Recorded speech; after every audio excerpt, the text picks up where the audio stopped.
Ils sont dans l'eau de pluie, dans la rosée du matin, dans le nectar des fleurs et l'estomac des abeilles, dans le cordon ombilical des nouveau-nés, dans le nid des oiseaux, dans le lait des mers, dans les pommes et les cerises.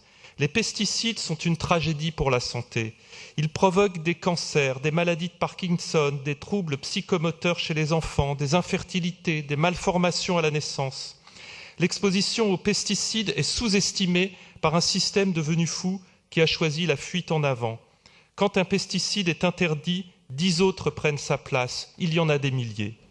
Nous ne reconnaissons plus notre pays. La nature y est défigurée. Le tiers des oiseaux ont disparu en 15 ans.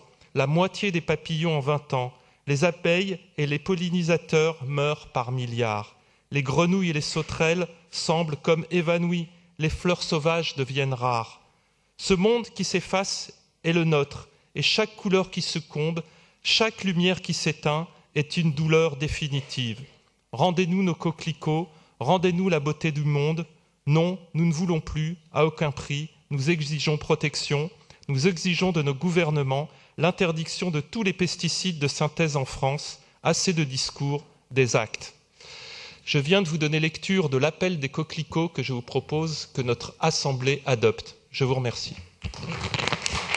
Merci Jacques Boutot.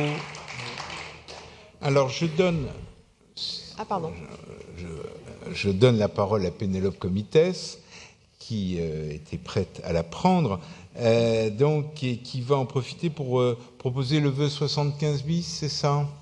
Oui, absolument. Donc, Monsieur Boutot, merci de mettre en lumière l'action de la ville de Paris dans sa démarche Zéro Phyto, démarche ancienne qui a commencé en 2001, puis en 2007 avec les herbicides et chimiques, puis en 2015 l'interdiction dans les cimetières.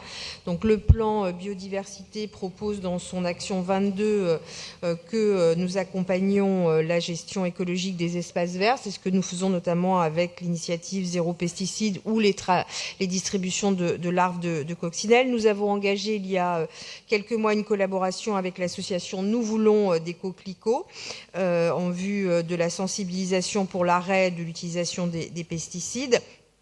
Et dans les semaines qui viennent, nous ensemencerons de manière participative avec les Parisiens et les Parisiennes à peu près 3500 m² de pelouse, ainsi que des parcelles dans tous les arrondissements qui le souhaitent.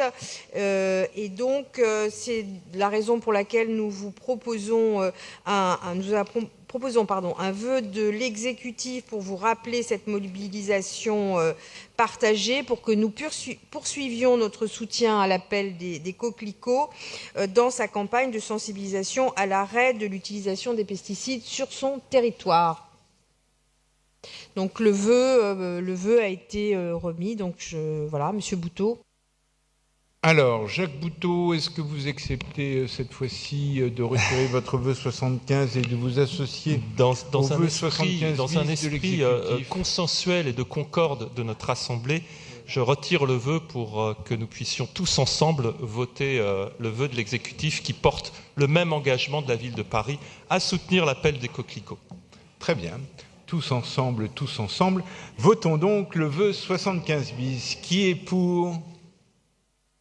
Qui est contre? Il est adopté. Je vous propose, chers collègues,